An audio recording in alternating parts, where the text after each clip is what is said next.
Thank you. Hi, everyone, and apologies for the small delay there. This meeting is being held virtual as an alternate means of public access pursuant to Chapter 20 of the Acts of 2021, temporarily amending certain provisions of the open meeting law. You are hereby advised that this meeting and all communications during this meeting may be recorded by the town of Scituate in accordance with the open meeting law. And the Scituate Conservation Commission is committed to providing an environment of respect during meetings. We ask all members to interact in a polite manner, even when there is disagreement. We value the participation of our community and want all participants, including marginalized and minoritized communities, to feel welcome and respected. We ask our committee members and all who participate to commit to these standards to support and respect our community. All right. Here is our agenda. Do we have any changes or additions before we take a motion to accept it? One No. change will be hearing 85 Chief Justice Cushing Highway earlier in the agenda. Okay. Okay, just a swap there. So I make a motion that we accept the agenda as written with the one add-on, well, not the add-on, but change of placement for Chief Justice Cushing. Okay. I'll take that motion. Can I'll I get a second it. second? I'll second it. Second from Richard. Eric. Yes. Brendan Yes. and myself, yes. And Penny? Yes. I think we're good. And I think Frank is in the building if we want to maybe vote on minutes. Yeah. Okay, I make a Go motion ahead. that we accept the minutes for May 5th as written. All right. Can I get a second? I'll second I'll that. second. Ooh, I think Brendan got you there. You did. Richard, I'm good. Eric, Yes. Penny, Yep. Jen, yes. Awesome. And how about we continue 185? Does that sound good? Yep. I make a motion that we continue 185 Edward Foster Road to June 16th. Second that. Great. Brendan, Yes. Eric, Yes. Jen, yes. Penny, Yes. cool. Uh, Could we do the extension, Jen Smith? Yes. Okay. Yes, we can. Okay. That's their What- first extension if you want to do 3 years. 3? Okay. I'll make a motion for an extension for 49 Rebecca Road for 3 years. I'll second that. All right. Richard, Yes. Brendan, Yes. Penny, Yes. Jen, yes. Okay. I guess we gotta wait on the modifications. All right. Yeah, Frank has the comments to open. So for the Frank has just entered the room. He's just setting up. Okay. I just imagine that being kind of like the directions in a play. Like Fred, or sorry, not Fred. He's entered stage right.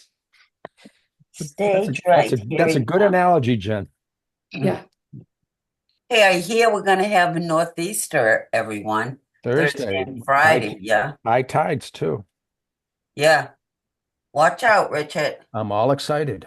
Ah, I'm not. All Yeah, the we should be yacht moving stuff. away from the northeasters. Well, we haven't had them We for don't have northeasters anytime. They're just less normal yeah, well, Yeah. not like and not as cold at this time of year. well, they're not crazy like they used to be. I don't think we'll have snow though. I Better hope not. not. And I agree. I think, Already too chilly this week. Yep. yeah, today was really cold outdoors. Sound like Linda now. Well, I was out working and over at ML, and I couldn't believe how cold it was. I was glad I brought my sweatshirt to put on over my shirt. Oh, Who's Hi, that? Frank. That's hey, hi, Jen. Frank. Penny, sorry for the hold up. that. No worries. So we went through the agenda. It's been accepted, and we did some other administrative items and continued 185. So the first thing on the agenda is 85 CJC. Okay, great. Sorry about the hold up. Thank you very much, Jen, Penny, Sure. for all of you. Who do we have on tonight for members? We have Oh, good. everybody. Oh, cool. Okay. Got a full house. So, Gonna do Chief Justice Kennedy's. yep, I'm looking right now. Yeah, We haven't opened that, right? no. Oh, Okay. I don't know. So I got it. You got it right on top, Josh. So, on May 19th, 2025, 6 p.m., the Scituate Conservation Commission will hold a wetlands hearing under Chapter 131, Section 40 of the Massachusetts General Laws and Section 30700, Town of Scituate Code of Bylaws. A notice of intent filed by Chris Kennedy for parking lot improvements located at 85 Chief Justice Cushing Highway, Scituate. Abutters and other interested parties are invited to attend. Information to access the meeting will be available on the agenda posted on the website. And I don't know if you already announced it or not, but we are doing this one a little out of order to accommodate Kennedy's, the folks that are presenting for Kennedy's because of a scheduling issue. So that said, who's presenting this? All right, good afternoon, Attorney Jeff DeLisi. I'm on behalf of Kennedy's Country Gardens. I'm here with Chris Kennedy, who is an owner of the property, as well as Jeff Hassett from Morse Engineering. Good evening. First, I just want to thank the board for advancing this and taking us out of order. It was me who made the request. I have a conflict, and I do appreciate very much the accommodation made. I'll be fairly brief because I actually think that this project is about as straightforward as it gets. Most of the board, I'm sure, is familiar with Kennedy's Country Gardens, and I'm not certain how many other businesses that you know which which have parking in between the buildings and items that they're selling. Basically, parking spaces currently exist in essentially the middle of their business operation. So this is a long overdue change, and what we're proposing is to bring the parking spaces in the area where trees and Christmas trees had been previously displayed. And in addition to the parking lot improvements, we're going to be upgrading our septic system, which is currently an environmental hazard. So, two benefits there. One is safety, one is the environment. A very small portion of the project is jurisdictional to the commission. I actually thought that this would probably be appropriate for an RDA, but Jen has requested that we present a notice of intent. I don't know, Jen, Josh, if the DEP has issued a file number yet. And I'll let Jeff Hassett explain the work which is jurisdictional, fairly de minimis work, which is jurisdictional. I happen to note that Jen shared with me that there was a comment received by the commission from an abutter on the opposite side of Chief Justice Cushing Highway, questioning the intention. The intention of this project is, as I stated, if there are any zoning issues that Zoning. are germane, we would bring it up with the ZBA, but all we're doing is parking lot and septic. Thank you. Jeff? All right, thank you very much. Jeff Bassett here with Morse Engineering. So I'll run through the site plan quickly in the NOI application. So this property is 4.3 acres total, of which 3.6 acres is upland. And the upland portion of the property is just about entirely developed, either with the buildings, the greenhouses, the parking, and the outdoor display areas. And the reason we're in front of you, as Jeff DeLisi mentioned, is that to improve the parking and replace the septic system. So currently the parking spaces are undersized, they're angled, and the aisle is significantly undersized. So it makes for almost a dangerous situation and a confusing situation when you're parking there. And also it bisects the display area. So we've come up with an alternative layout, and it improves. It's an improvement because all the spaces will now be 9 by 18 with a 24-foot wide aisle, so a standard parking lot, and moves the display right adjacent to the building. So the wetlands on the property we had flagged by Brad Holmes of Environmental Consulting and Restoration. The vegetated wetland is the bold blue line with a 50-foot buffer in red and the 100-foot buffer in green. Additionally, the more faint red line, which is the 15 contour, is the limit of the FEMA AE zone and also land subject to coastal storm flowage. So again, the proposed work is to reconfigure the parking lot. Currently, there's no stormwater mitigation on the property. With this modification, we're adding a rain garden to treat the runoff before it overflows and discharges to the wetland where it goes now. And we're also replacing the septic system. So currently, to the left of the one-story building, there's just a cesspool, and it's immediately adjacent to the 50-foot buffer. That will now be plumbed to a tank and a pump chamber, and then pumped up the hill to a leaching field well outside of the 100-foot buffer. So we feel this project improves the site in terms of safety. And we've also designed it in accordance with the Wetlands Protection Act, as well as the Scituate bylaw and regulations. You'll see just about the vast majority of the work is outside of the 100-foot buffer. And the only work within either the 50-foot buffer or land subject to coastal storm flowage is that rain garden that you see being added for treatment. All the work is in areas that are currently developed. There will be an erosion barrier at the limit of work. And again, adding stormwater treatment and upgrading the cesspool. Thank you. Thank you, Jeff. Jen? My comments, unfortunately, are that there's no DEP number issued yet for this. It's good that they're adding the stormwater features to it. And I would say also we're good on where the line is. And they have their erosion control on the plan as well. So I think the big thing we're waiting for is actually the DEP number. Okay.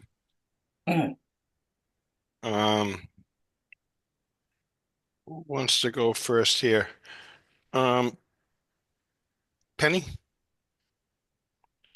No, I like it. I like the rain garden they're putting out back there before anything goes towards the marsh out behind. I'm just a little confused. I need some direction. Where is the septic right now? So do you see the smaller one-story shop? Yes, I do.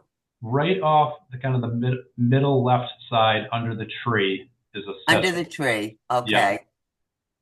Oh, I think I see it now. Yeah, right there. Okay. It's shown more clearly and called out more to be pumped, filled, and abandoned on the septic design plan. Okay.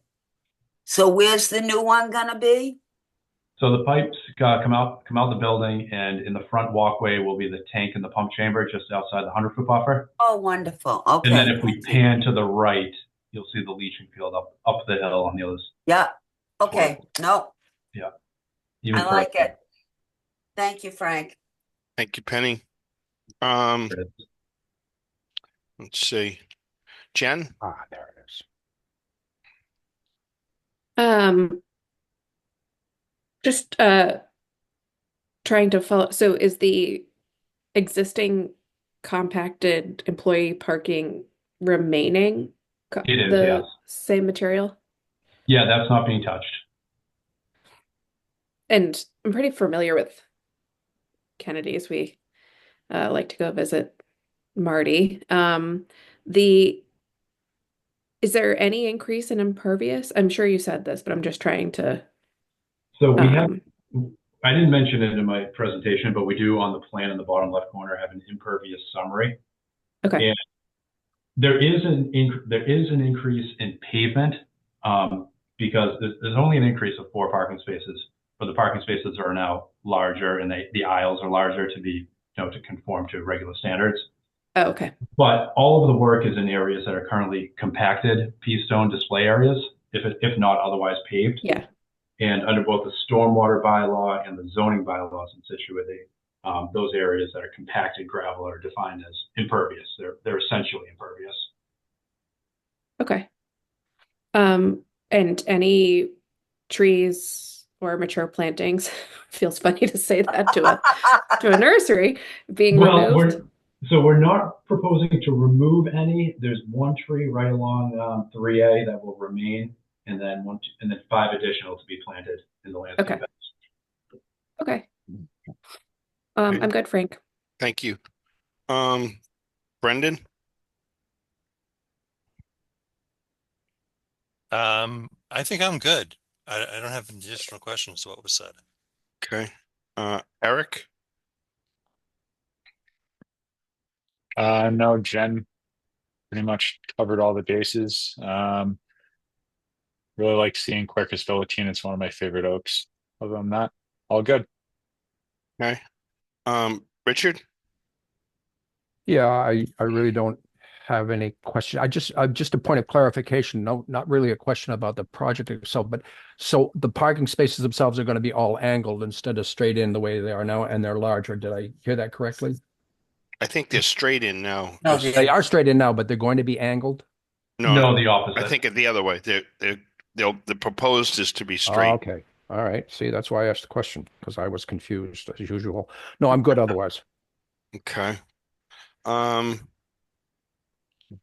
guess do we have any? But we don't have anybody reviewing this, right? For what we have here. I mean, No, planning is reviewing stormwater. okay, great. Yeah, hold on, let me just, Jeff, did you not apply for a stormwater permit with the Conservation Commission or? I did, yes. So I think that we're requesting a stormwater permit as well as a notice of intent, order conditions. Planning is working on that. But we didn't file with planning. Typically, when Conservation Commission has jurisdiction, we apply to the commission for the stormwater permit. Well, I have not reviewed stormwater, and I understood that they were going to handle it with their review of the filing. I guess there's some confusion on that. I'm just looking back on my email from back in April when we submitted this. And I did send the stormwater permit to conservation, and in the email say we're submitting an NOI and stormwater permit. Maybe we can clarify that this week after the meeting. Yeah. So, yeah, we'd prefer not to have to now file a new application with a different board and reset the time. So since this is going to be continued in any event, because you don't have a DEP number, perhaps you'll have time to review any of the stormwater issues that would be relevant to this site. Well, Jen and I can discuss that, Jeff. Yeah, you can get back to me. It's fine. And then we'll certainly circle back to that. Okay. Do we have anyone in the audience for this one?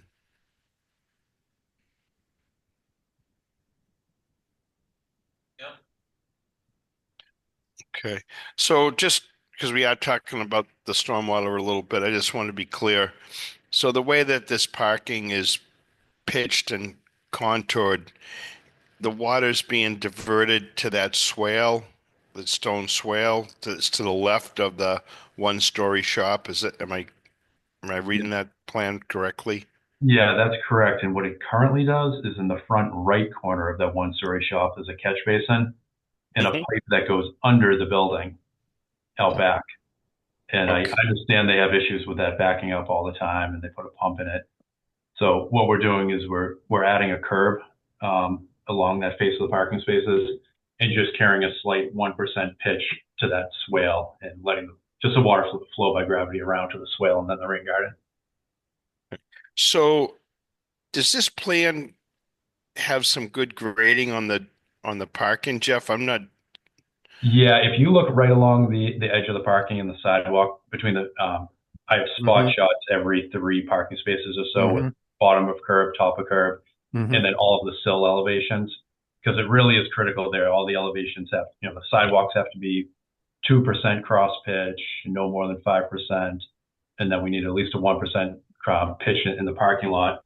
So yeah, it's very, everything is called out with spot grades in that area. So I'm trying to read this off the screen. What I have in paper in front of me is the septic plan. Um, so I'm missing some of this. So the left of the single building is going to continue to be employee parking, which is compacted material. And and does that pitch in any particular direction? Does that also go towards the swale, or is that That, being changed at all? that is not being altered at all, but it pitches back towards the wetlands in the rear. Okay. I mean, we probably actually could, though, extend that rain garden to the left and pick up. Right now, that rain garden will pick up about half of that parking area. We could Okay. extend that rain garden as more of a Thank you, swale and Jeff. pick up the entire area. Okay. I mean, it would be beneficial, that's for sure. So then the new pavement, that's going to go all the way out to 3A? It'll go It, just about to the fence. so it says existing bituminous concrete is what I'm seeing on the plan, and then there's the proposed, so the old parking is being torn up and then that's going to be repaved.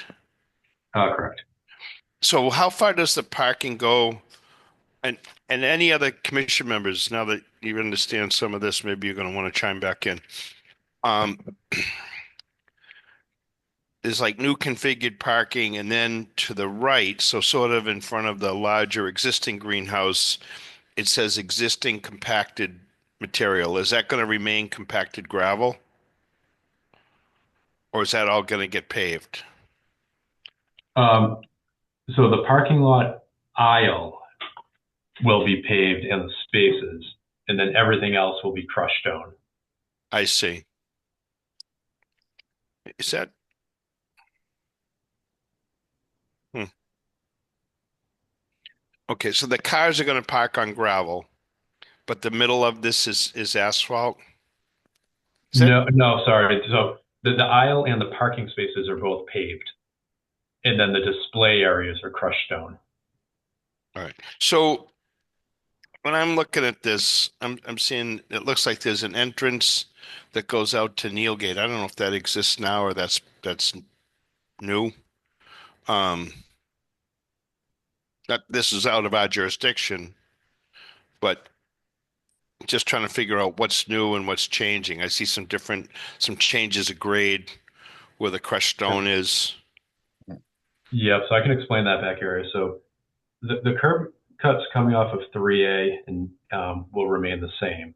Okay. And then towards Neilgate, there's currently a curb cut with a gate, and it's for deliveries only for exiting, so that a truck can pull in on 3A and Yep. then go straight back, deliver, and then pull out onto Neilgate towards 3A and go back to the rotary. Gotcha. That's already in place, but it's not paved, so we're proposing to pave that. And then, in addition, in that back corner, there are 2 existing greenhouses Hmm. along the rear property line that are proposed to be moved to that area in the middle where they're shown. Okay. And then that area is going to be leveled out to be additional outdoor display areas or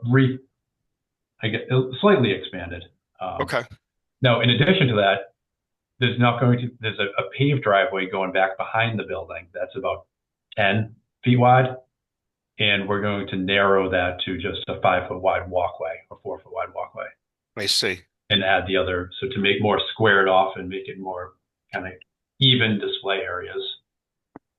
Okay. But that whole area that I'm talking about is currently either compacted display, paved, or roof area, just being kind of reconfigured, reworked. Okay. And then there's a small shed that looks like it's being removed that's between the 50 and the 100, and that's kind of in the rain garden area. Yeah. Right. Okay. I guess, is there calculations on this for the rain garden and the area that We submitted a full stormwater report with the HydroCAD calculations and everything. Okay. All right. Does anybody else want to have any more other questions? Unfortunately, or fortunately, we're going to continue this. But if anybody has any other thoughts to give the applicant or questions, be good to get that out there so they can address them.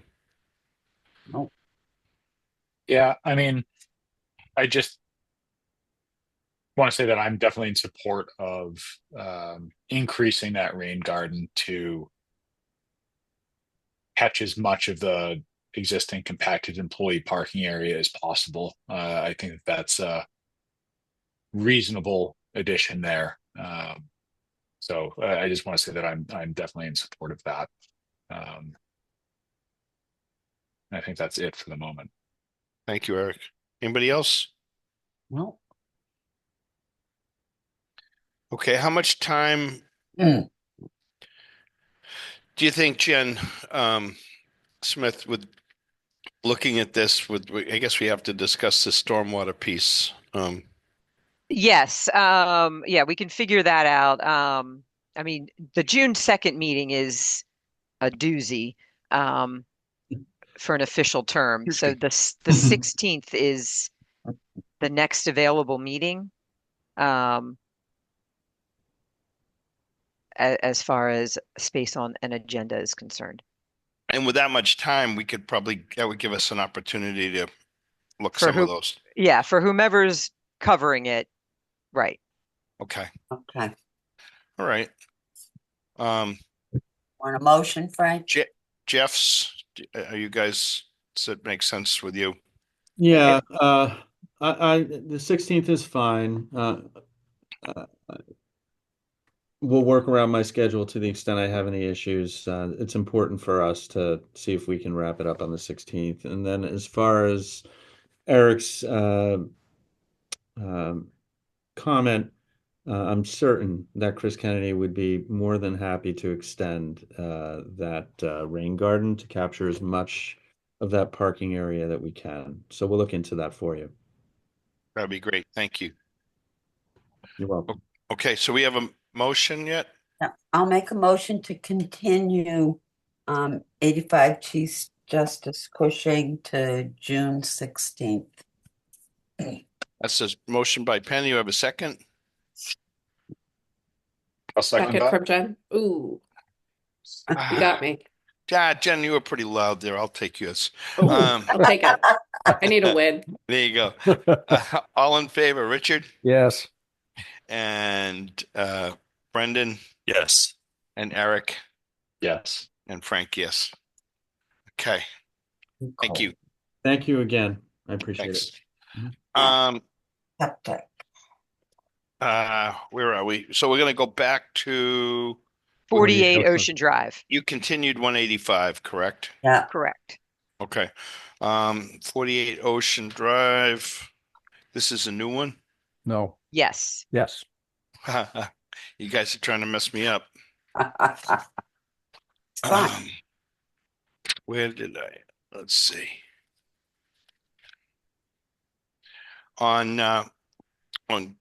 May 19th, 2025, 6 p.m., the Scituate Conservation Commission will hold a wetlands hearing under Chapter 131, Section 40 of the Massachusetts General Laws and Section 30700 Town of Scituate Code of Bylaws for notice of intent filed by Irene and Kenneth O'Brien for repair of an existing septic system located at 48 Ocean Drive, Scituate. Abutters and other interested parties are invited to attend. Information access to the meeting is available on the agenda posted on the website. And we have somebody from Grady. Yes, good evening, everyone. Can everyone hear me all right? We got you. Great.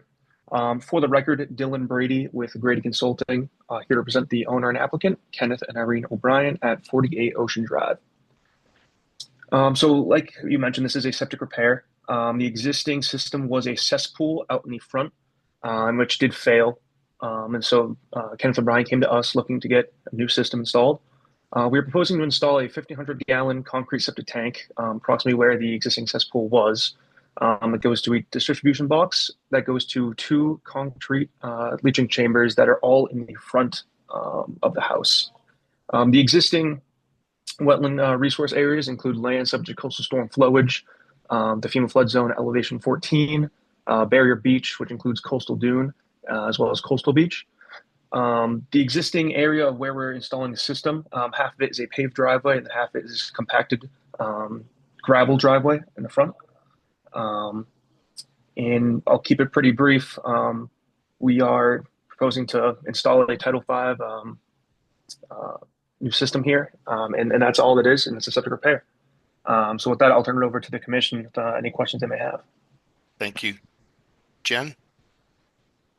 Want to let us know what you're thinking? Sure. No comments from DEP. They are scheduled with the Board of Health June 9th, and agree with the resources for the area. So I don't have any other comments. Okay. Thank you. How about Richard? Yeah, of course, the improvement is unquestionably something that would be sought after. I have a general question though. If I'm seeing this right, I know the house a bit. So this area, the driveway slopes down into actually an underground garage at that house. Am I not correct about that? Yep, you are correct.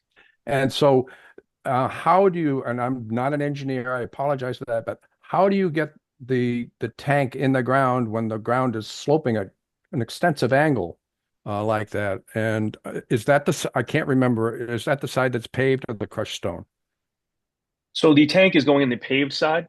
Okay. So there is like a small stone retaining wall between the sand Right. gravel part and the paved part. Mhm. So the paved part actually doesn't slope too much because it's getting retained slightly. But we're actually proposing no change in grades. Everything will fit, and there won't be anything changing as far as finished grades.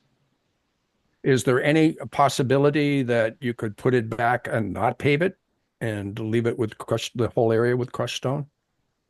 Or I'll throw it out a different way. Could you consider that? That would be up to the owner applicants who are not attending tonight. I can't speak for them. That is something I can ask, but I also believe we are trying to close the hearing. So I can't propose that tonight. But if that's something that you wouldn't feel comfortable closing the meeting without knowing an answer to, then that's something we can look at.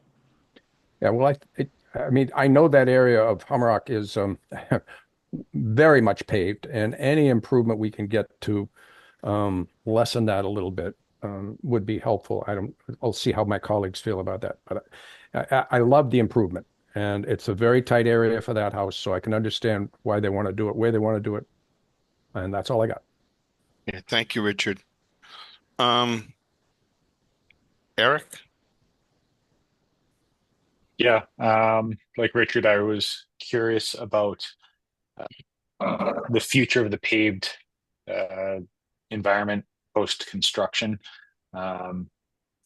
Obviously, we don't have a resolution or an answer to that tonight, but that was my biggest question on that, and in agreement with Richard as well. Huge plus getting a improved septic system in here. That's all I have at the moment. Thank you. Okay, thank you. Brendan? Yes. So yeah, of course, getting a septic is fantastic, and I'm glad to see that. I guess the question of the paving is been asked, and I'm curious if that could be done. Of course, improvements whatever you can get here is good, and that's all I have to say. Thank you. Okay. Jen? Yep, I'm all good. All right. Penny? I'm good too. Okay. Do we have anybody in the audience? I don't see any hands raised. Okay. And just I'm trying to sort this out a little bit. So when you look down at this, the septic tank is on the left or towards the north, I guess. East. East. Uh, And Wait, so then where the leach field is, and then there's that stone wall. So is the leach field in a crushed stone area or vegetated area? No, so it's like compacted sandy gravel. And then the only vegetated area, there is some vegetation off the right, but we were able to fit the system in without proposing any clearing of that vegetation. Okay. So the leaching area, is that something that gets parked on top of as well? That is correct. That is why we went with the H20 loading concrete chambers, just something that could handle possibly a car. Okay. And then so then that stone wall maybe is a foot and a half high or something like that. Yeah, it retains more as it gets closer to the house, but at the maximum, it retains about 8 to 10 inches. Okay. And then the septic tank is the one that's uh and and does the asphalt driveway, there's a line there that's showing, I guess it's you're gonna put the water line in a sleeve. That's correct. So Yes, that's not the line of the pavement. The driveway, does that go all the way to the red? So is it asphalt all the way to that red dotted line? it is. It's asphalt even past that. There's nowhere to draw the line because it keeps it stays asphalt even onto the neighbor over at 50 Ocean Drive. Hmm. But it is asphalt on our property all the way to the left there. And then that asphalt ends at that retaining wall, or how does that? That's correct. That's correct. And then that spot between the two walls is a gravel area as opposed to asphalt. Correct. Gotcha. mm, Well, I think that you've heard the other members, trying to eliminate some asphalt, and it looks like you're going to have to dig up the water line so you can sleeve it. Um, I don't think it would be unreasonable. People are entitled to put asphalt back. Usually, that's been our rule of thumb. If you have an asphalt driveway, unless you're proposing other items, typically a septic upgrade is considered pretty good mitigation. But it would be nice to see some gravel or stone, even if it ended at that red dotted line and there was a couple of feet of some kind of drainage. I'm not quite sure. Can you tell which way this pitches? Is it pitched towards your client or away from your client or just out to the street? Yeah. So that's actually where the retaining wall comes into play. So the paved area does pitch towards the street. And then the driveway, the compacted sandy gravel, it does have a bit of a hump in the middle of it. So some of it does pitch a little bit towards the basement, and then the other half pitches back towards the road. Okay. I don't know, Jen Smith, thought on if we were to close this set of orders to have something to request minimizing the asphalt or what would you feel comfortable? Something that's encouraging them to use a different surface or to put in there that it's encouraged by the commission. And I also would just want to check if they want to close or if do they think, wait till they hear anything from the Board of Health, or do they yeah, feel they don't confident have about closing? that. Oh, okay. They don't have Board No, of Health. no. I think they go June 9th. That's correct. Yes. We would like to close tonight, simply because again, this is a failed system. So getting construction done as soon as possible would be preferred. So we would request that maybe we could close tonight with that recommendation that they change as much of the driveway as possible. And when's our next meeting?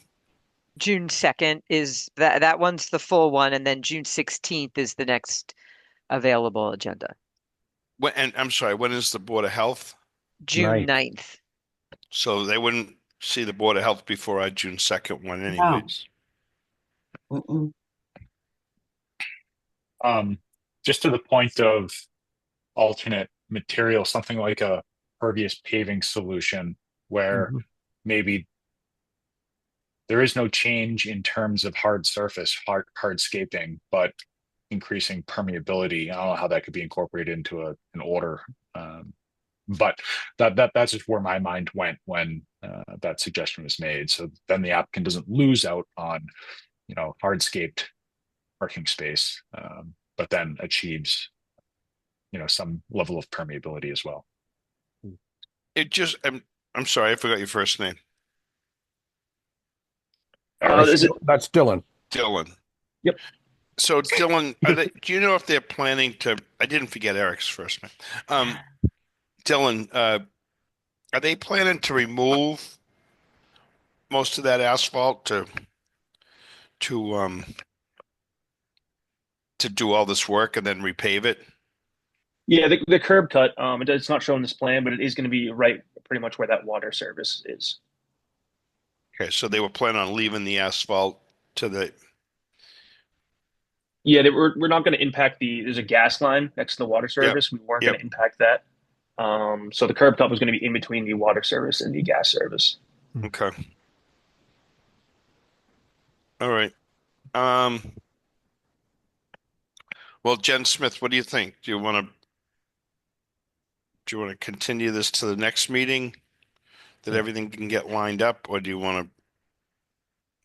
I'd leave it to them. If they want to, we can close, but then if there's any changes, they would need to come back.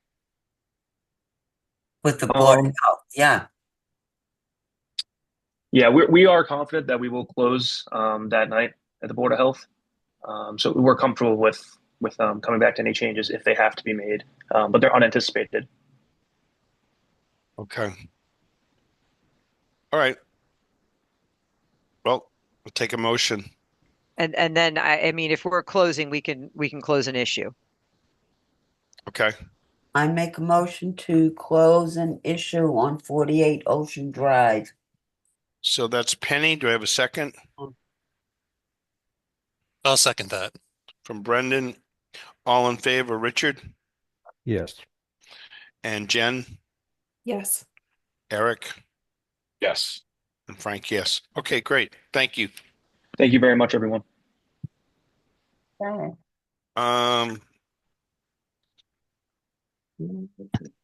107 Edward Foster. This is continued, right? No, 185 was continued. Yeah, but 107, we've already opened this. Oh, Correct. yes. Okay. Oh, I'm sorry. Okay. So do we have someone for 107? Yes, I'm trying to get to everybody. We got Adam Brodsky, Chris Lucas. Okay. Ms. Smith, could you please also promote Jeff Hassett? Yes.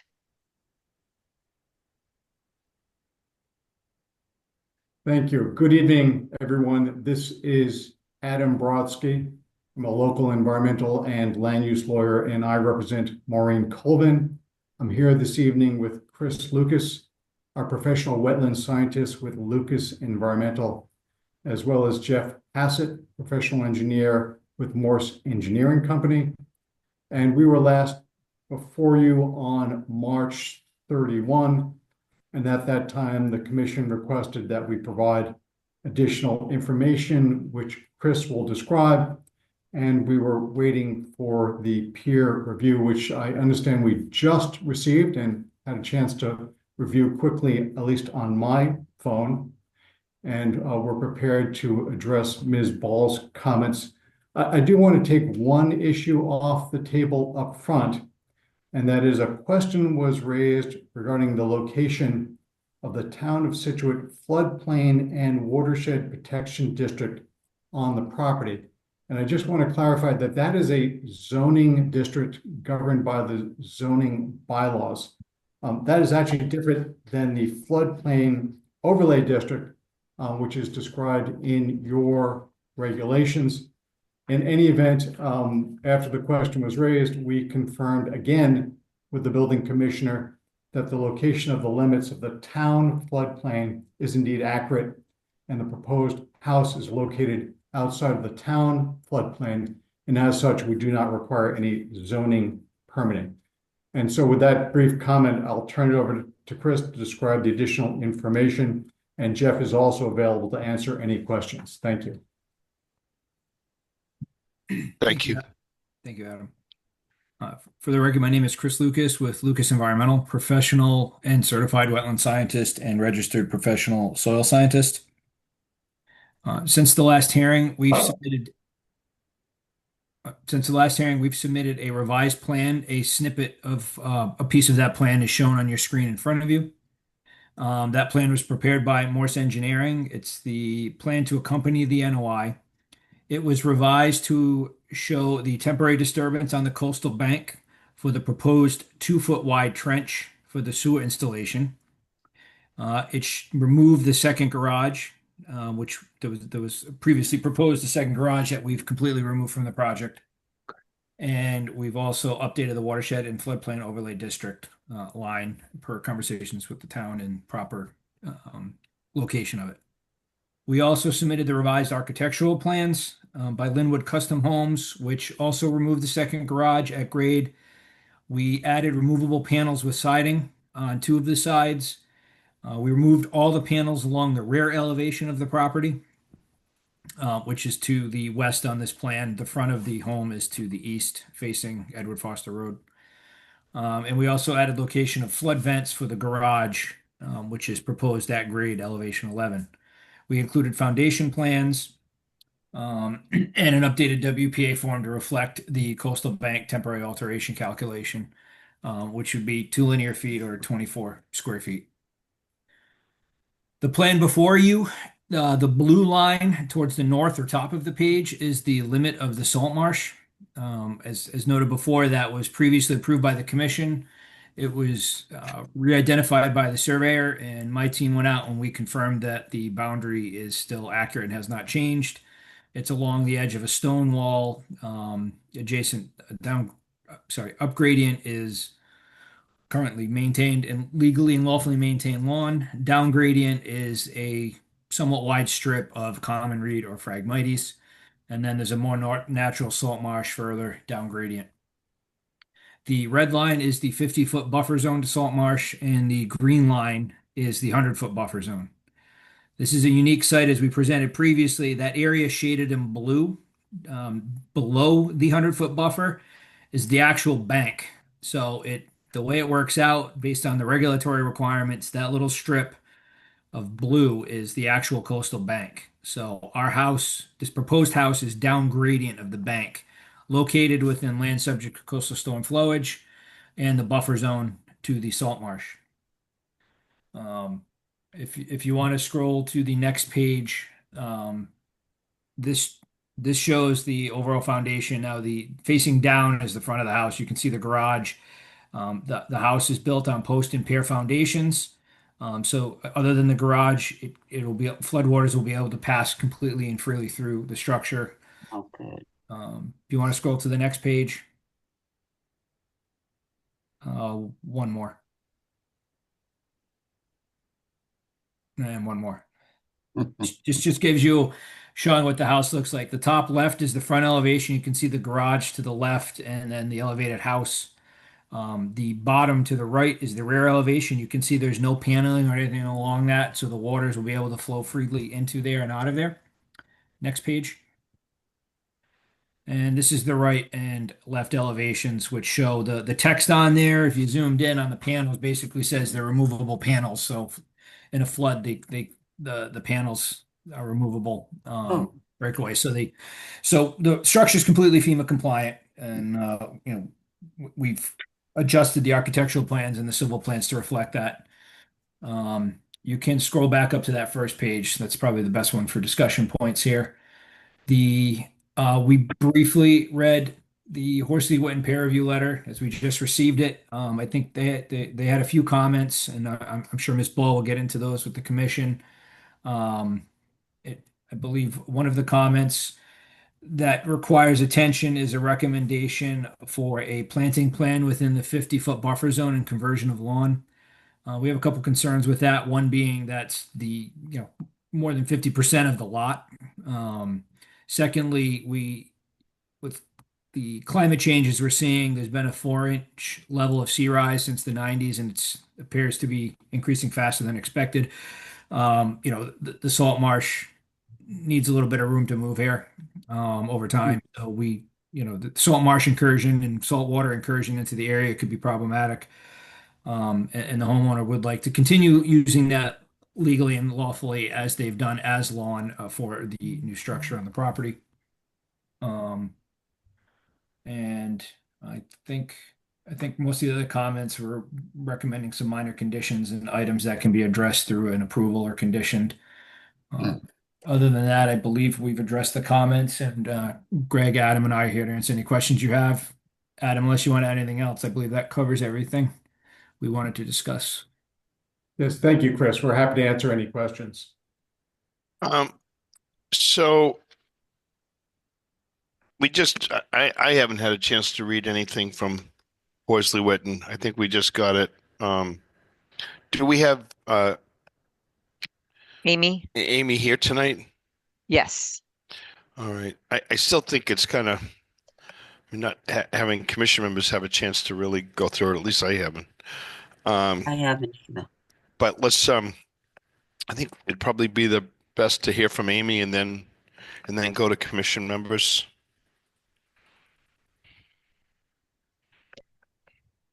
I'm happy to go through our letter. I apologize for getting it to you so late this afternoon. For the record, Amy Ball, I was senior ecologist with the Horsley Witten Group.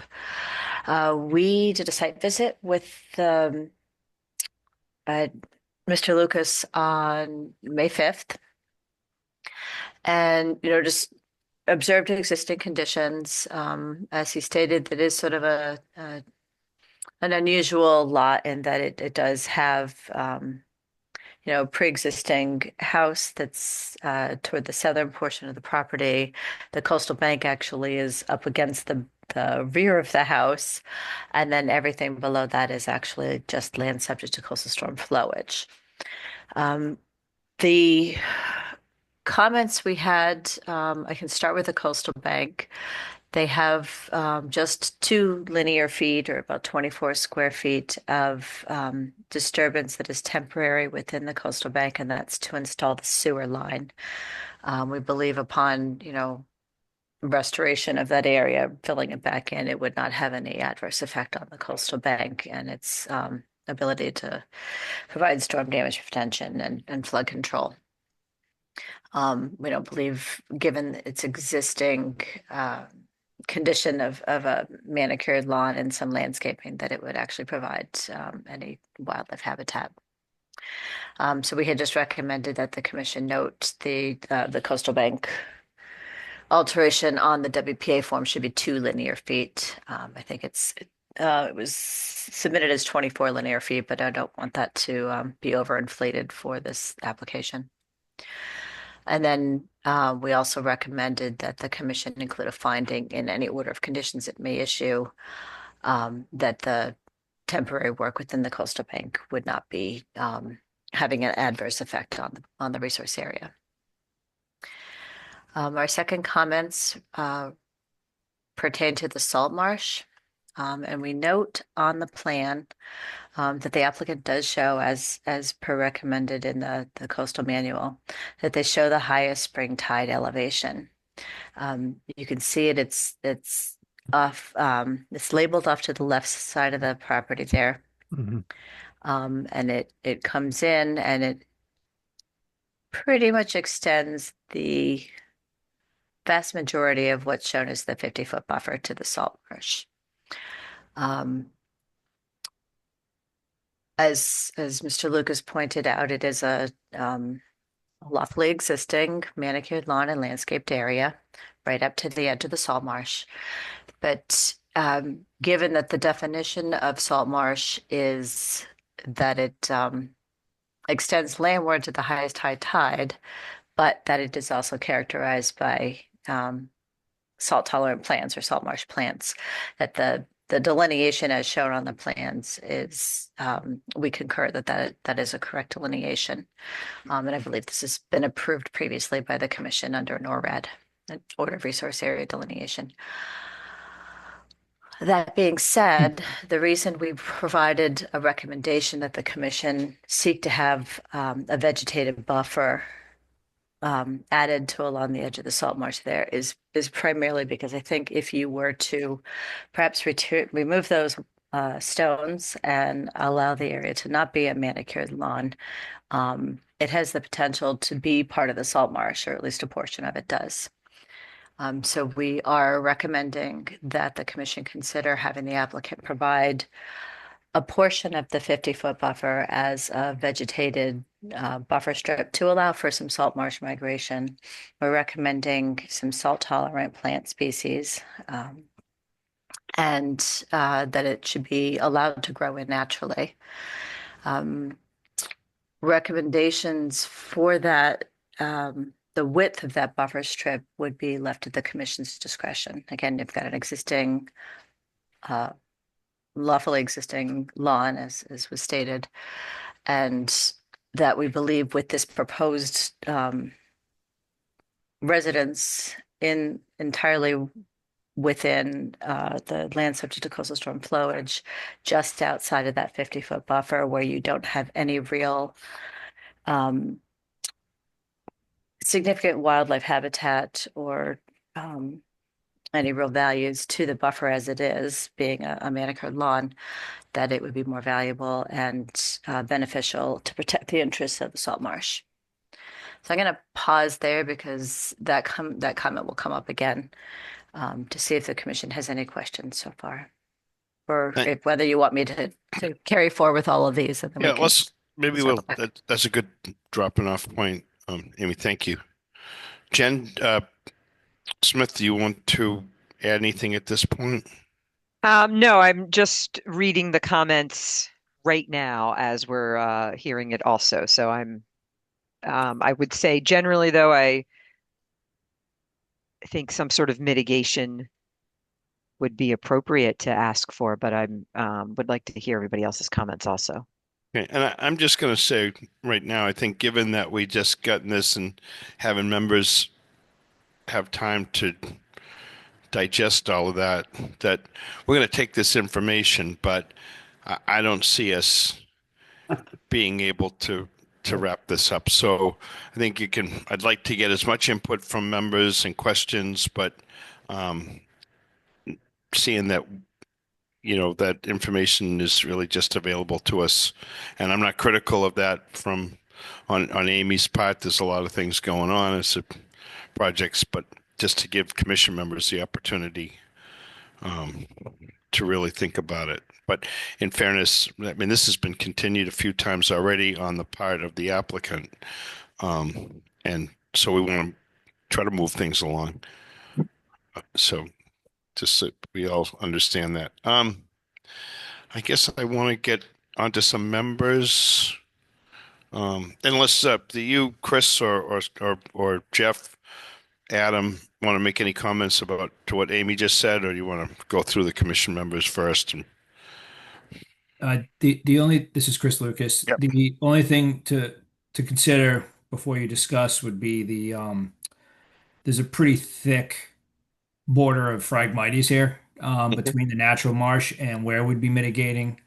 Mowing the lawn right now is keeping the Phragmites from growing because realistically, it's going to be a continual issue with the Phragmites march up gradient through that area. It doesn't appear to be. It does seem to be having some struggle further down in this where it's you're getting a higher frequency of tidal cycles, but it's more robust around that. I'd say probably around that contour 6 in between the wall there. It's pretty robust frag patch. So just consider that when you're discussing. Thank you. Thank you. Okay. Let's see. Eeny, meeny, miny. Brendan. Thank you, Frank. So, I've got a few things about this plan that I wanted to bring up. So hopefully I could do this in a way that makes sense. Um, so to start off, we have a new dwelling. This is a new home. This is not an existing home that's being replaced. And so right off the bat, I'm noticing that we're building a new home beyond the top of Coastal Bank, which I don't know if there's a precedent for that amongst us, but I know I have not seen it. I don't know that I agree with that. Um, that's for Mr. Collins. starters. You're saying below the top of Coastal Bank. Below, yeah. It's so so I don't that's for me personally that's like a tough pill to swallow to start off. So the entire structure is within the 100, and it seems, depending on what side of the line that we're measuring the 50 off of, either it goes right to the 50 or it encroaches into the 50. It completely seems to take up most all of that area. There's no mitigation that's proposed whatsoever in doing so. It's another issue for me. Uh, we have a garage with a slab. It seems that this whole dwelling is now lifted and it's open. Is that correct? Yes. Under the dwelling. Well, it's open, but they have panels, so it's not It's really. open with panels. So we have a slab underneath and it's open, which normally I don't think we do slabs in this type of area. Also, then the panels. So it was said that they're removable panels to be removed. So are they intended to be removed in the case of flooding, or are they intended to just break away and float away to some place else? So, Chair Snow, this is Adam Brodsky. Do you want me to respond to this issue, and I can turn it over to Jeff? Because I think Mr. Collins is a bit misunderstood. This is in a FEMA AE zone. So actually, I'm just, yeah, Adam, just give me a thought Sure. here for a second. So we got multiple commission members. If we can keep track of these thoughts and maybe, I mean, to have you answer each commission member, just thinking maybe we could just get through the commission members with a list of these concerns that. Yeah. And Brendan, I don't know if you're done yet, and I'd Yeah. rather have Brendan finish. I think I'd rather go to other commission members. When we finish with the members, we'll come back to the applicant. Okay? Thank you, Chair Snow. Thank you. Yeah. So I won't pose any questions. I'll just try to make my feelings like just known. So the removable panels, I'm not sure. Not sure who's going to be living here, if they're going to be removing the panels, or if the panels are just supposed to break away and, as I said, float away to be in the marsh or wherever they wind up, in someone else's yard. So that's a concern for me. It was also mentioned by I forgot the name, but about sea rise. The highest spring tide comes within feet of this structure, and it was mentioned by I forget your name. I'm sorry, the engineer. That climate change and sea rise is actually progressing. We all know this faster than expected. So I would expect that this tide line will move and soon be within the footprint of the house, within potentially 10 years. On top of that, we are right against the 50-foot buffer. There is area that is grass, and I'm not sure who will be living there now, but in the future, I foresee that we've seen this as an issue in the future. We're going to have a swing set out there in the 50. We're going to have a shed, something else, because there's no real other place to put it. People just want it in their lawn. So we're going to encroach in the 50, no matter how we slice it. Last, I know we have agreed to this line, but our delineations aren't really, nature doesn't go by the, didn't put the rock wall there. So in kind of what goes with Miss Ball said that, you know, if this wall wasn't there, that wouldn't be the line. The line would be much further in. This would be a non-starter.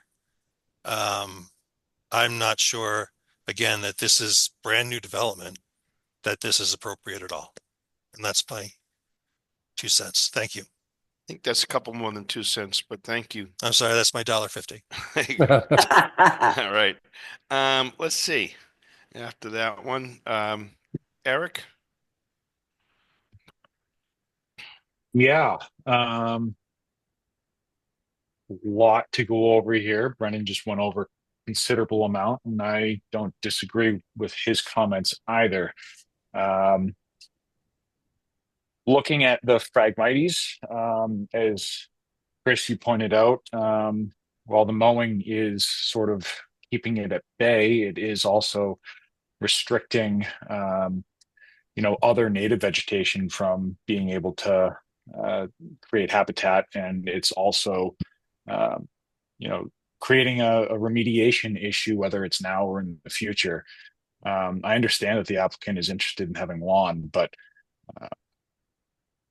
as far as I'm concerned, as Brendan mentioned, we are looking at a proposed new construction, new dwelling here that is entirely within the 100 limit of work into the 50, and there needs to be some sort of mitigation.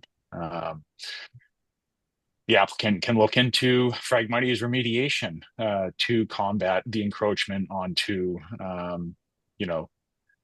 further or further, landward. And honestly, the management of a manicured lawn this close to a resource area, does get my antenna up a little bit in terms of nitrogen phosphorus loading into a resource area, which is concerning to me. The stone wall, as Brendan pointed out as well, is creating artificial barrier here. And with the salt marsh, being potentially able to move in further with rising seas, I don't see how a managed lawn contributes to the natural migration of a marsh, especially if it's being manicured and managed to a high degree. So that seems counterintuitive to allowing natural processes to occur. I think at the very least, the high spring tide mark should be the starting point for a conversation for where mitigation should begin. We do have tides at over 11 feet. We saw that just as recently as this winter time when the road out to the two cliffs was completely underwater. I don't know what the tide forecast is for the storm event on Thursday, but it should be illuminating to see how this site interacts with a storm and a high tide at the same time. And to have, an 11-foot tide today with rising sea levels, as Chris pointed out, happening again faster than normal or expected rather. As Brendan pointed out, that's going to continue to encroach further and further towards this proposed dwelling. The panels are also of concern for a number of reasons. I understand that there is FEMA compliance here. However, we have had other proposed dwellings with these breakaway panels that were deemed unsuitable, and we've moved in other directions as a result. Looking at the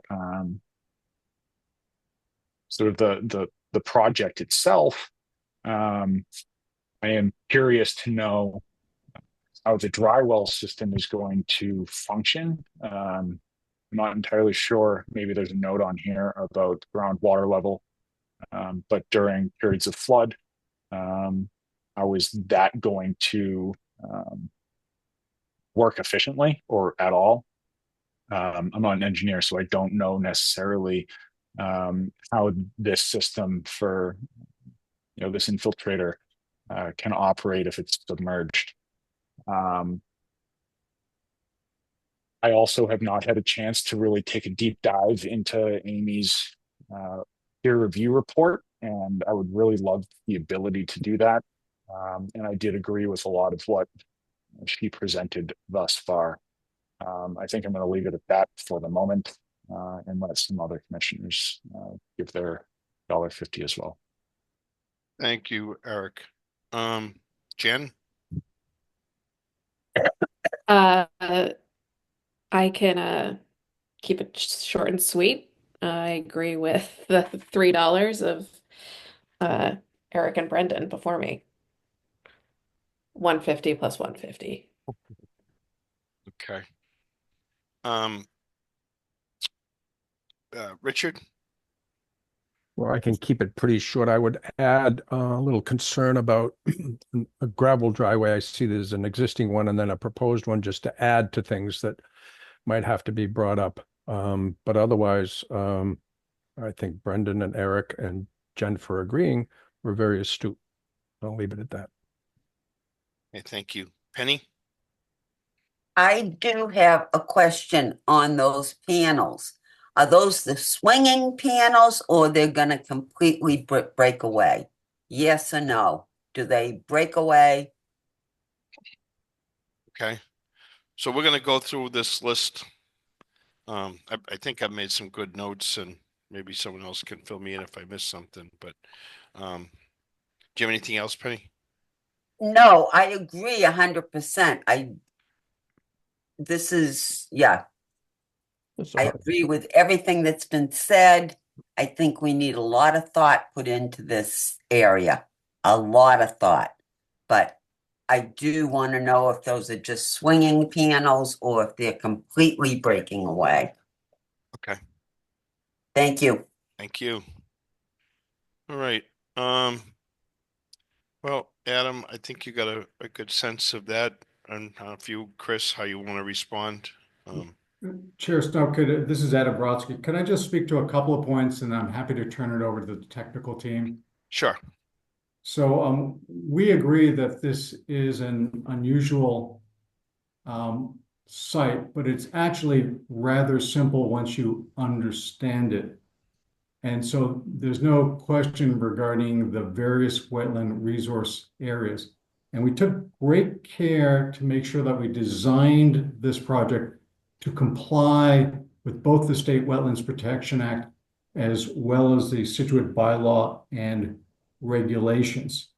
And so you just need to, I just asked the commission to take care to make sure they've asked their questions and understand the plan, as well as review the regulations and what the regulations require.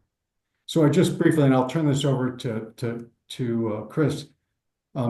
This project is not located on Coastal Bank. The Coastal Bank is actually landward of the site. And so there's no real analysis of the performance standards for Coastal Bank. And that Coastal Bank is really a function of just the odd topography in relation to the FEMA floodplain.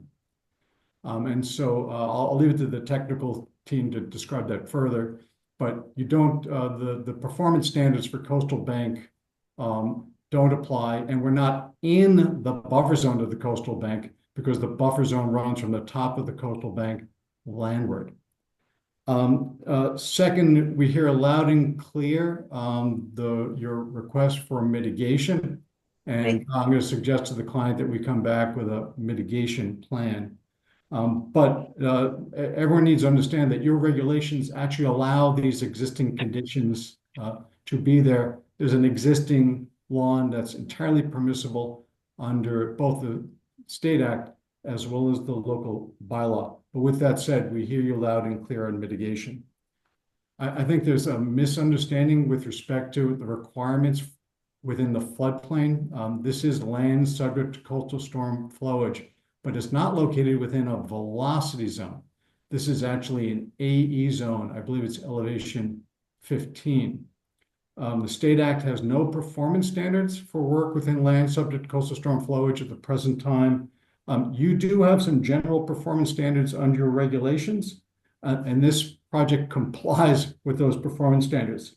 The project is not going to increase the elevation or velocity of floodwaters or increase flows due to a change in drainage or flowage characteristics. That's the technical requirement. The reason I point this out is that generally, under the State Act, DEP requires that you comply with the state building code for floodplain protection in order to protect the interests of storm damage and flood control. And so within an AE zone, there's actually no requirement that you use pilings. You could build this with a conventional foundation slab with walls with flood panels. But to ensure that this does protect those interests, the majority of this project is built on, is going to be elevated above the floodplain, except with respect to the garage, which is entirely permissible. And so this is not an area that's going to be subject to wave action. It's not a V zone. It's not an AO zone. I believe that the panels are simply to allow water to flow through that garage if indeed there's a storm event. And so this is not a case where you're concerned with waves breaking panels, but I'll defer to the team on that. Things like concerns regarding nitrogen and phosphorus from the maintenance of an existing lawn, that can be a condition. You can condition that the use of organic fertilizers and no additional issues there. I think with those. Adam, I just want to just interrupt you for 1 second. Organic fertilizers, unfortunately, don't prevent phosphorus loading. I just wanted to clarify that. Sure, and I understand the concerns. This is a coastal system as opposed to an inland system. What I'm suggesting is that you can, if you have specific concerns, you can condition those specific concerns. But in any event, I just wanted to stress the fact that great care was done to design this so it complies with both the State Act and your regulations. And I can appreciate the commission's sensitivity to new construction within a wetland resource area. But the law permits you to build new houses within the floodplain. And that's what this is. It's a new house within the floodplain, arguably entirely within your 100-foot buffer zone and with your jurisdiction, but out of your 50-foot buffer strip. But again, I'm repeating myself. We will come back with a mitigation plan. So with that said, I don't know, Chris, whether you have anything to add or Jeff has anything to add with respect to that. No, that was a good summary, Adam. I don't have anything to add myself. Jeff Assadier. Okay. Thanks, Adam. This is Chris Lucas. I just want to clarify a couple points. The only slab for this structure will be for the garage, which is approximately 575 square feet. The 1,900 square foot house will be, on post and pile. So we aren't doing grade. The first floor elevation of this house is elevation 19. The grade at the slab and the ground floor elevation will be elevation 11. So we've got quite a separation. And to Adam's point, well, we could build this whole house on a slab with the normal foundation. They've chosen to raise this up because sea level is rising. And just to clarify, Brendan, it's not 10 years. Boston has been doing a lot of studies. They have mapping. They're looking at the next 50 years out to 2070, and some of their mapping is showing sea level rises of several feet. And when they say it's rising faster than normal, I believe, and don't quote me on this, I think it's like 0.1 inch per year, and I think last year was like 0.25 inches. So it's de minimis, but when you look out 50 or 60 years, that's a change, which is part of the reason this has been proposed on post and pile.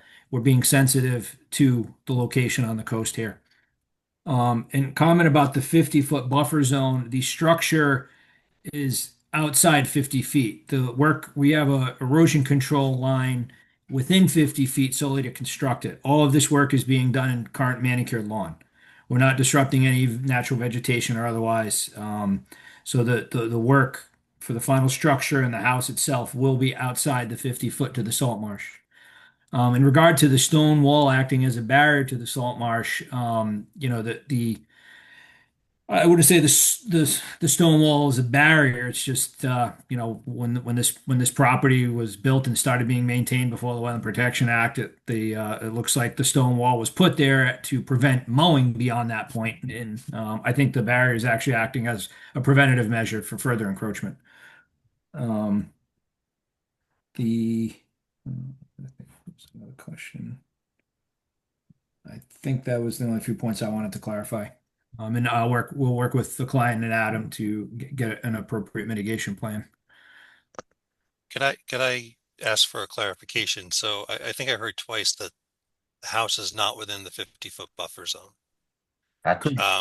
But I'm looking at this picture and the line of the house is intersecting with the line of the 50-foot buffer zone.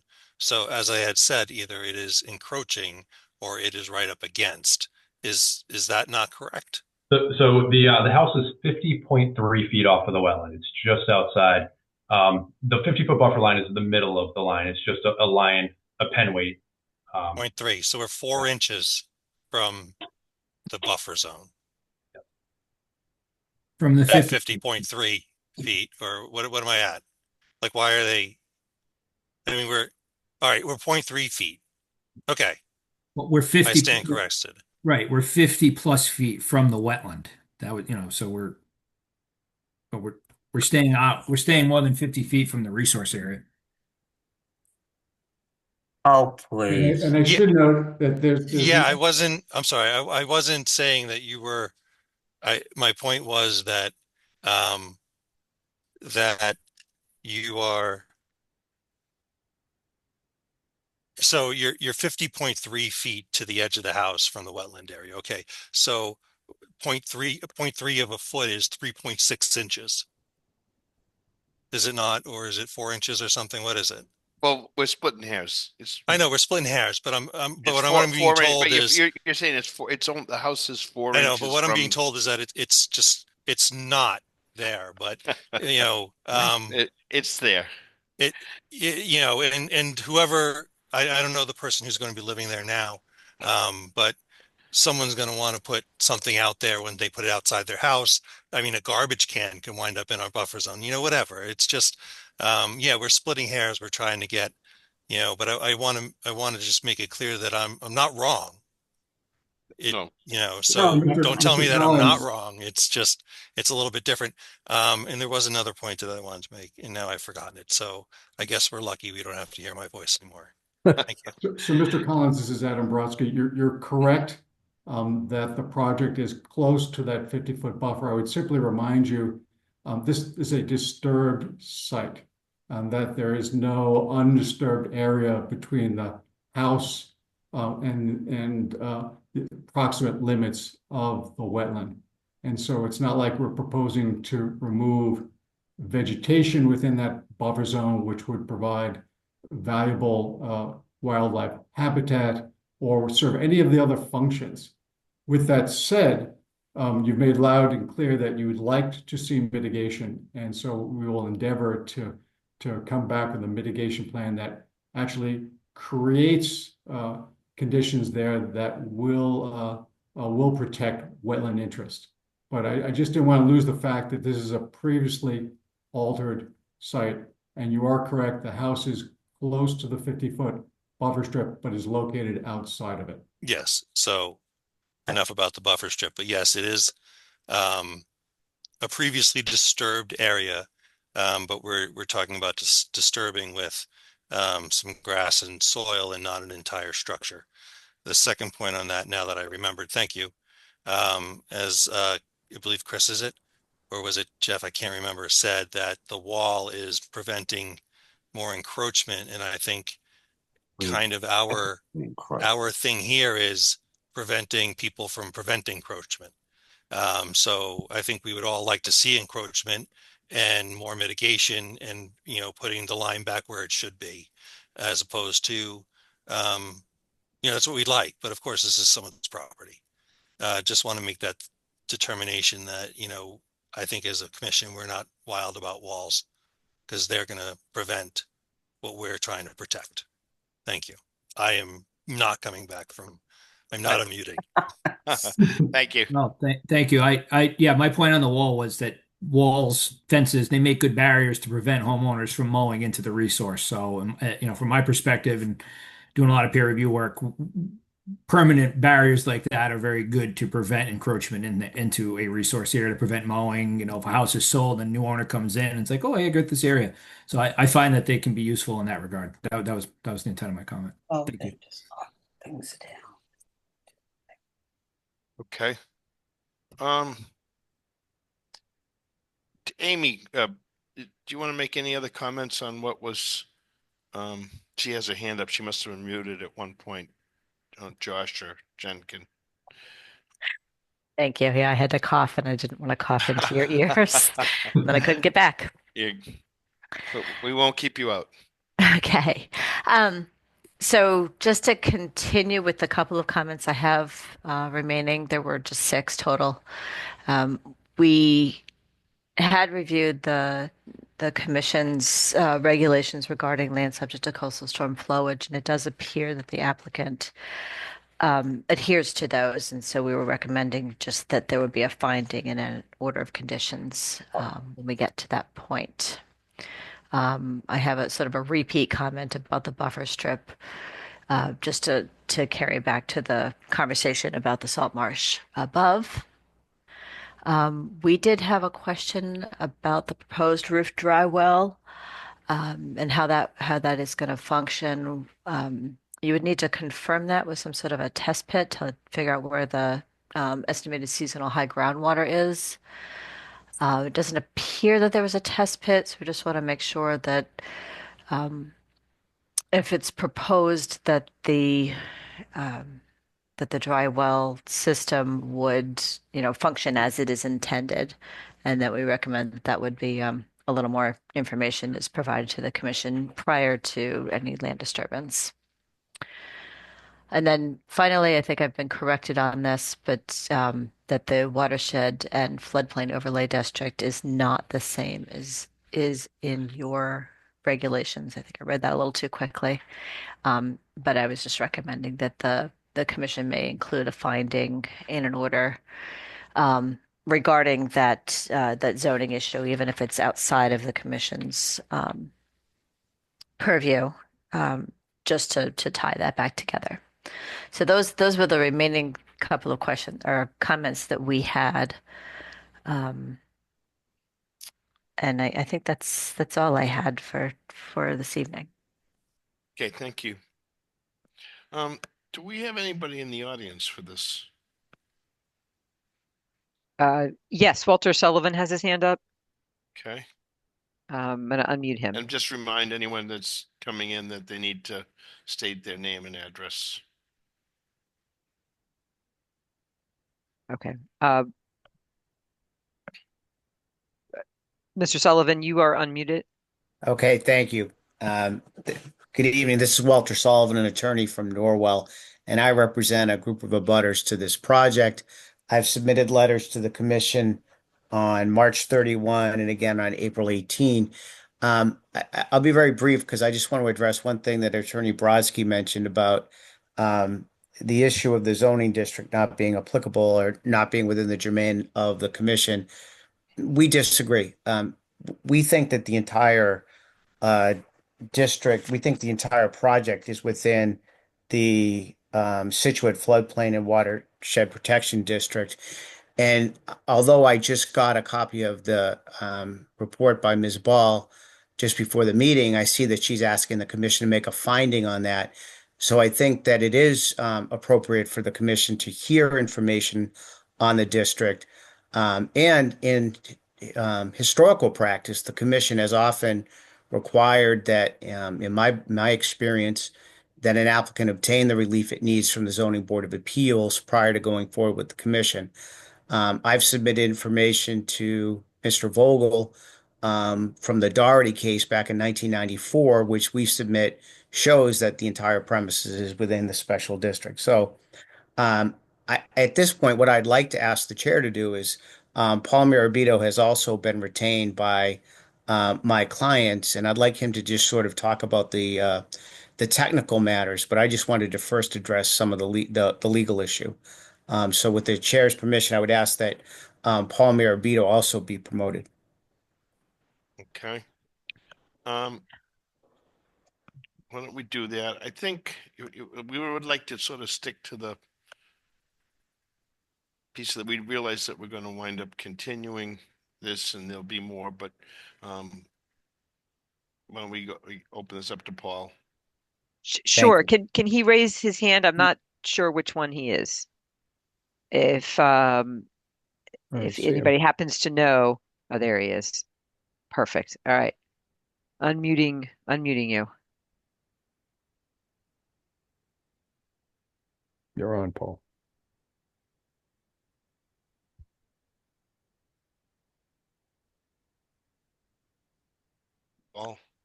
Paul, you're unmuted.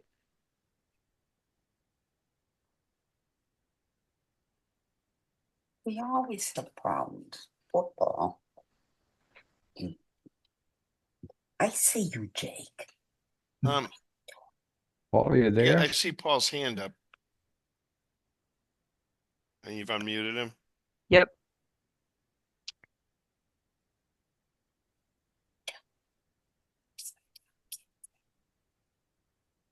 Well, I know that I'm not sure. Am I still muted?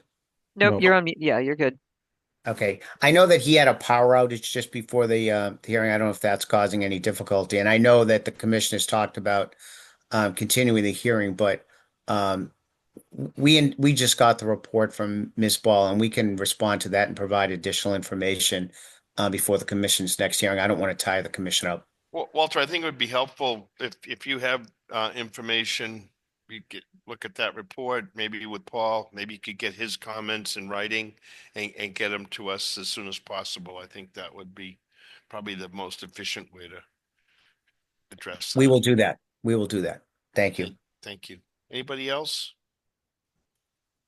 Chair Snow, it's Adam Brodsky. I just want to speak to this issue briefly.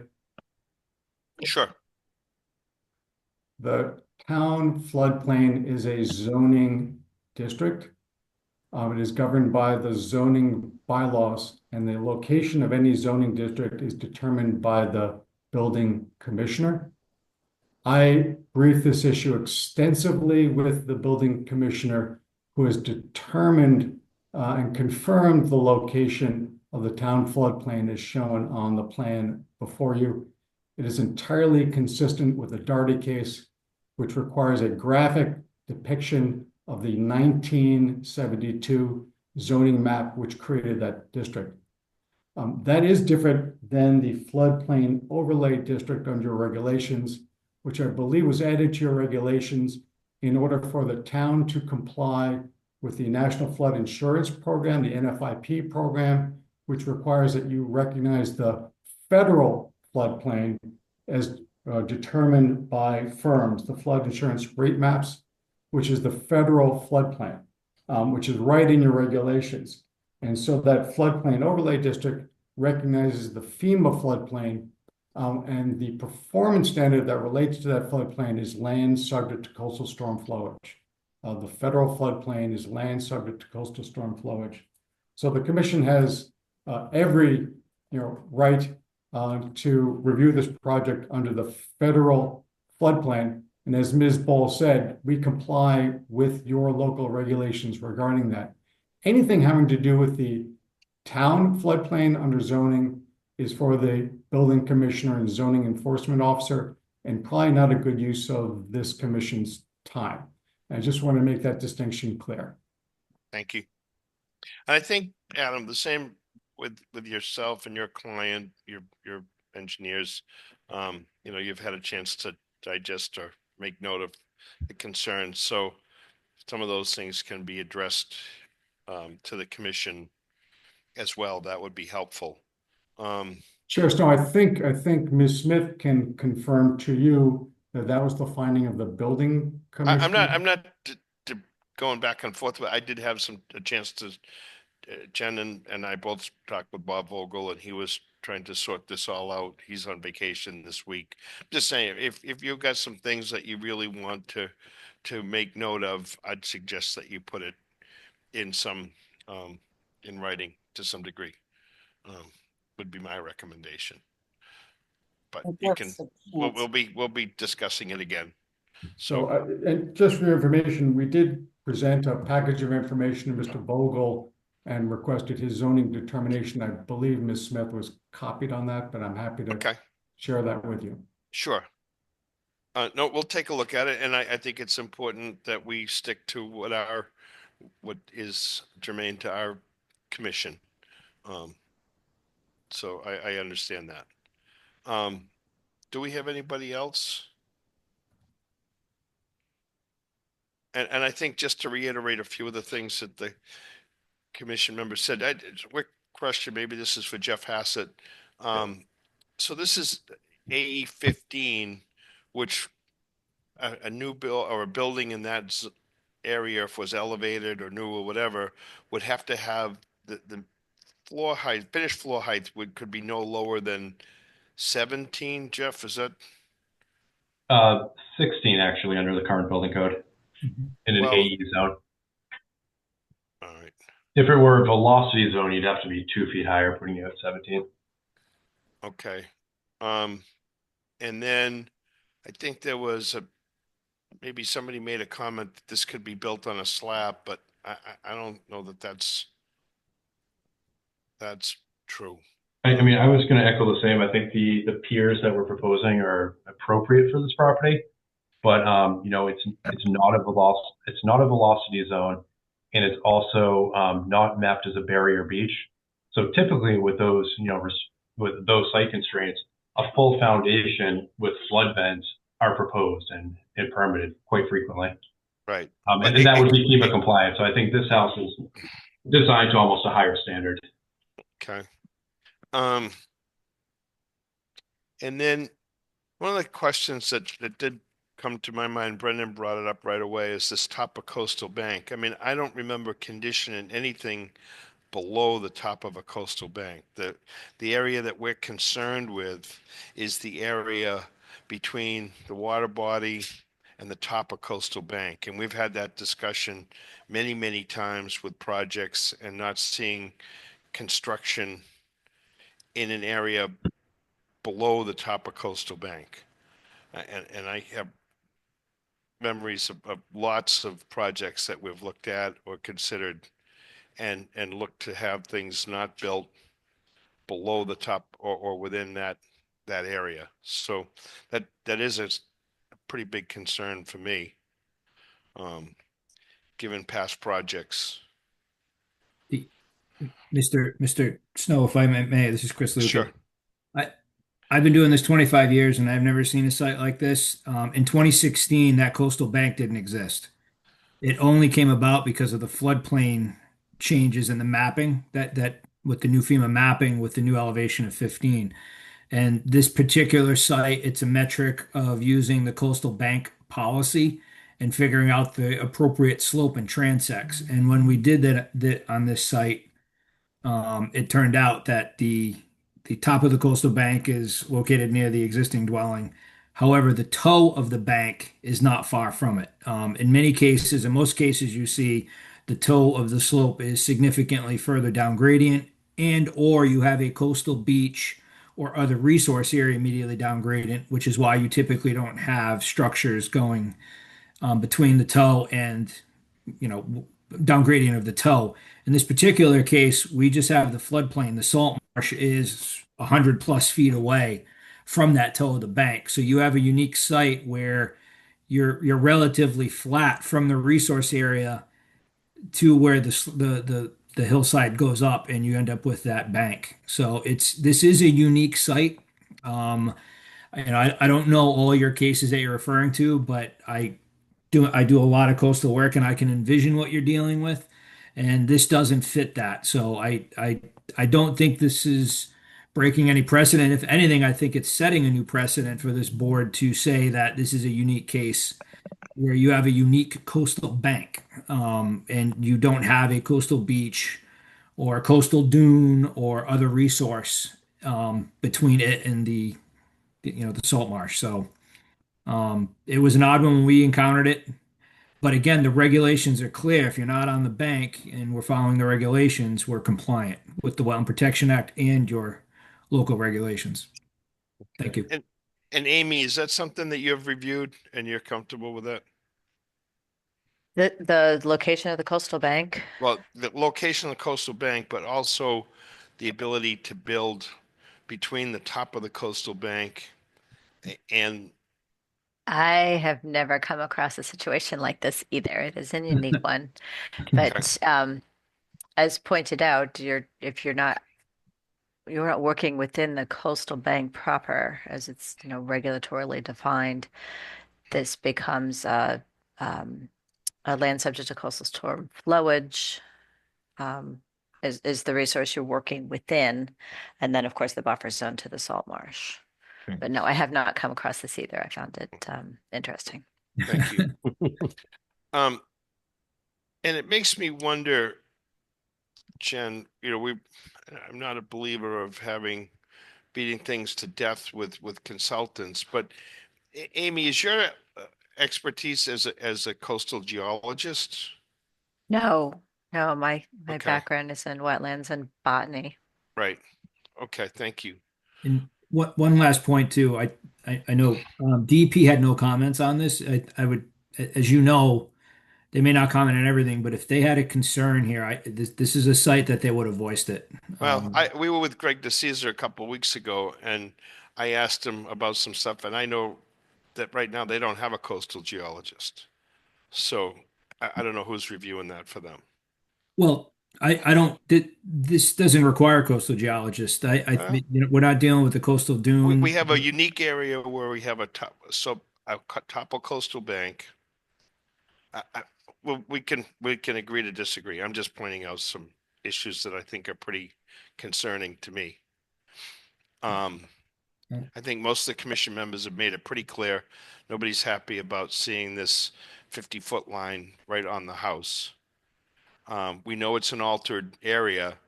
When this, and it's kind of water over the dam because the wetlands line is the salt marsh.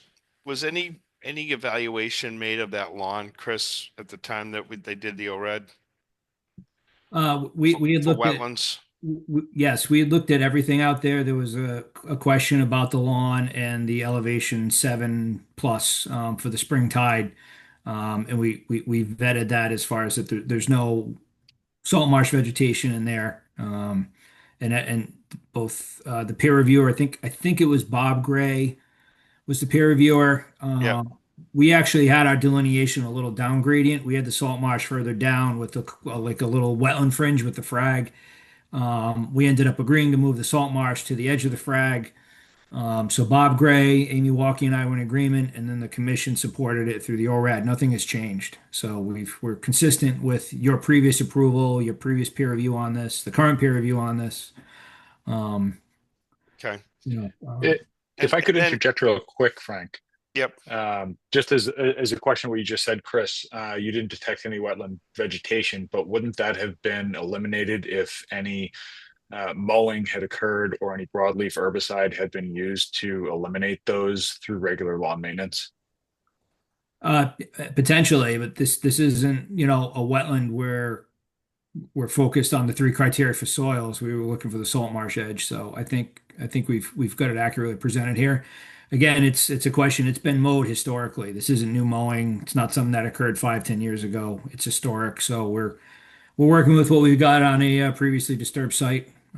It is constrained. And I guess, Mr. Snow, my question going back to the coastal bank, what do you feel a coastal geologist would add here? Because we've provided the transects. We're required to use transects, which is provided by an engineer. Morse Engineering or David Ray, the surveyor, provided the transects, which are on both the existing condition and the proposed. So I'm not sure what a coastal geologist could add to the bank delineation. Well, I've heard both you and Amy both say this is like a situation where you've not seen this before. It's unique in the fact of where the bank lays. Typically, the toe is further down, but we've followed these explicit rules on determining the bank by the elevation. We followed it, per the The Was bank there a promised. top, was there a top of coastal, I don't mean to interrupt, Chris, but was that top of coastal bank, was that delineated as part of the ORAD? Yes, It was yes, in that location. yes. And you and the commission approved the bank line at that time as well. All right, maybe we need to pull up Bob's report on that one. Thank you on that. And then, I know that we're saying, well, this is already an altered area, but what's been there historically has been a lawn, just grass, not a structure in a buffer zone. So it is a significant change to that location. Yep, that was mowed, was grass. Maybe if it hadn't been maintained, there'd be some other line there, but it's been there as a lawn, and now it's going to be a structure in a very sensitive area.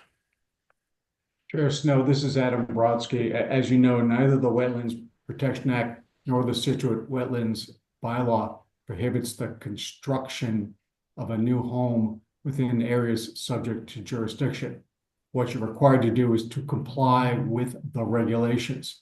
And we comply in all respect with the regulations as confirmed by your own peer review consultant for land subject to coastal storm flowage. Again, we recognize that you would like to see mitigation because the project comes up to, but not encroaching into your 50-foot buffer strip, which is regulated under your local regulations. As you likely know, under the state act, you could build down to the wetland line. We would never propose that. So again, we'd ask that you please carefully review your regulations, the performance standards under your regulations for the resource areas on the site. And I think you'll find that this is a permittable project. Thank you. And I think to your point, Adam, which you've brought up several times this evening, is that although this is really difficult under the Scituate bylaws, if this were at the state level, there would be there'd be very different review of this site. Yes, it's clear that your local bylaw and regulations are more stringent than the act. We recognize and respect them. But again, we took great care to review them to make sure that this project complies. And all that we ask is that you apply your regulations. Again, I know that people don't like to see new construction within the floodplain or within wetland resource areas. The real question is does the project meet your performance standards? And it does. I think it's more than a matter of people like it or don't like it, Adam. What we've seen, and myself, I've been doing this construction for over 50 years, including rebuilding after the blizzard of 78. And I've seen the worst of situations that happen here with multiple storms. And we know what happens when those storms hit, and we know where things go. Yes, sir. That's why you have to construct this in strict accordance with the flood-resistant construction requirements of the Massachusetts Building Code. This design not only meets, but will actually exceed the 10th edition Building Code requirements, which, as you know, we're in the concurrency period, but will come in effect at the end of June. So this actually exceeds what is required under the state building code, which guarantees compliance with FEMA's expertise with respect to flood construction. Okay. All right. I don't think there's any point in us. Thank you. Unless somebody has something really pertinent. I think we've certainly taken enough information this evening. And what sort of timeline do we want to continue this to? We want the members to be able to look over Amy's report. I think we've raised some coin. Mr. Sullivan's going to give us something. They couldn't get their engineer on tonight. In terms of continuance, I think what do we say? The 2nd is already full. Right. So the 16th would be the soonest. Do we think that we can get the information that we're looking for and people can respond by that time?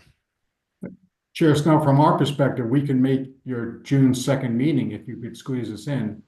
We can't do that. It's past. We've already squeezed people in. And we'll be well prepared for the 16th.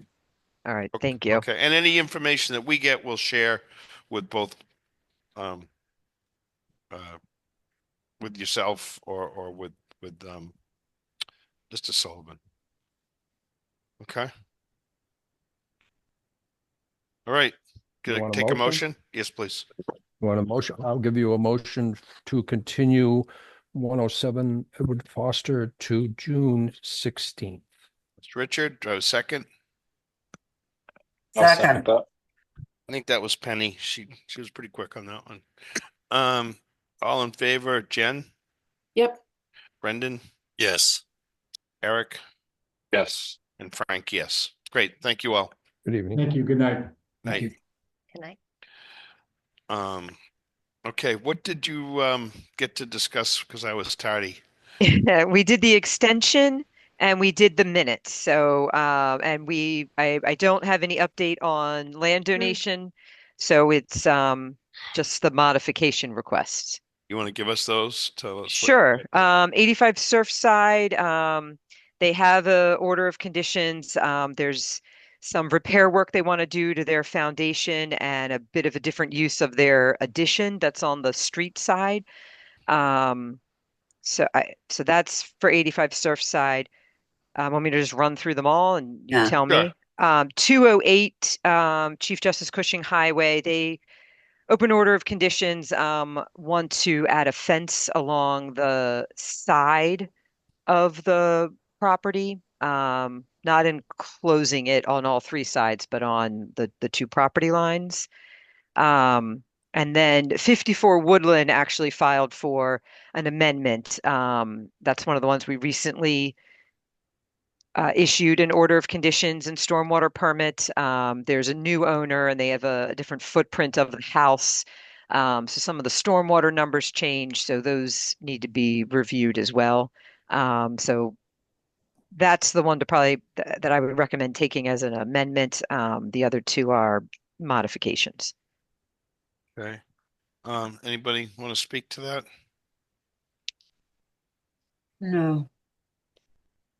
I guess the only thing I'd say with the fence, Jen, is that you'd review it and make sure it's compliant. And what was the Surfside one again?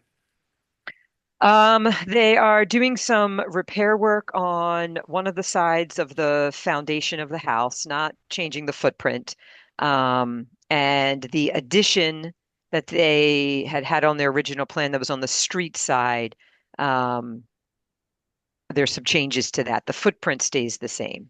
They might have changed something with the side deck, maybe adding some stairs. I don't Okay. have you're that open in comfortable. front of me. Yes. Seems like that's pretty okay. Yeah. Agreed. Frank, Yes, Penny.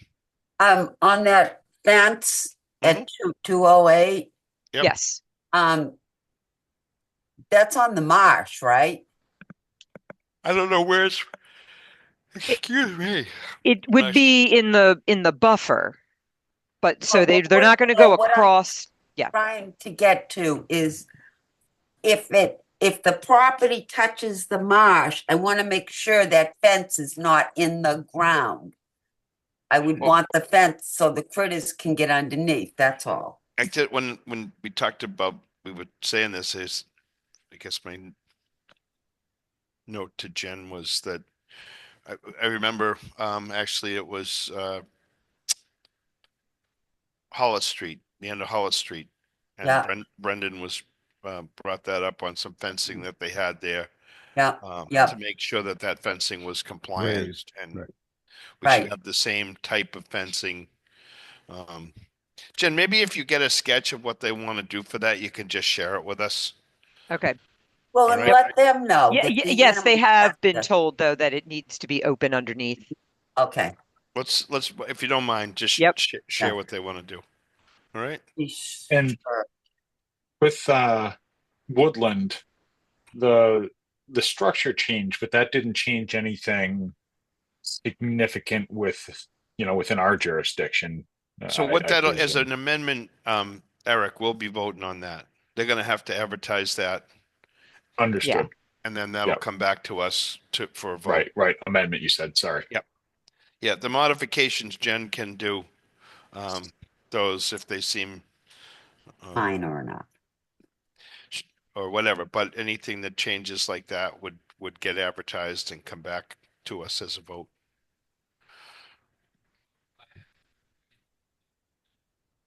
Got it. Okay. That's it, Frank. Yep. We're done. You guys killed it. Go I ahead. did have another question, not to Yeah. continue us on, but that post snap initiative Oh, yes. seemed Thank you. pretty interesting. I looked into some of the videos that they had on their links or time lapse or whatever it is. It looks like a great potential opportunity. I just didn't know what others thought about that as well. I missed what you said. The post snap initiative. What is that? It had like signs and a place for people to take photos of the beaches, and they're proposing Minot and Peggotty to see how the shoreline changes over time, it appears. Yeah, now I remember. I agree. I loved it. I just neglected to respond. I think Penny, Richard, and I are probably left in the dust on this one, but we'll try to take a look. Got that right. Although I can say I've heard of it. Yeah, no, I think the idea is they No, I they read it. install like almost like a tripod type thing that's onto something that's already there on the beach. That's usually their goal.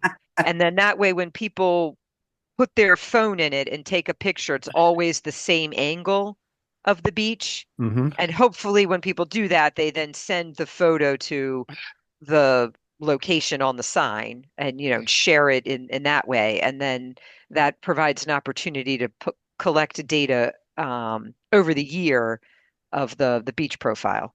Like I said, I'm looking at a cloud of dust. I think Jen and Eric, maybe Brendan. My brain's Maybe, a cloud Brendan. of dust. Maybe. Hey, hey, All All right. right. be nice. All right. I'm getting Ouch. old. Decrepit. Ouch. Thank you all. Thanks for bringing that up, Eric. Yep. Maybe well, someone will explain it to me. All right. All right. All Good right, night. a vote to I adjourn. make a motion. I think that's a to good adjourn. idea. Seconded. I made a motion to adjourn. And I got Seconded. a second from Richard. So all in favor, Jen, Uh. Brendan, Yes. Eric, Yes. and Frank, yes. You all have a good night. You All right. too. Two. Good night, Thank you. everyone. Night. Night.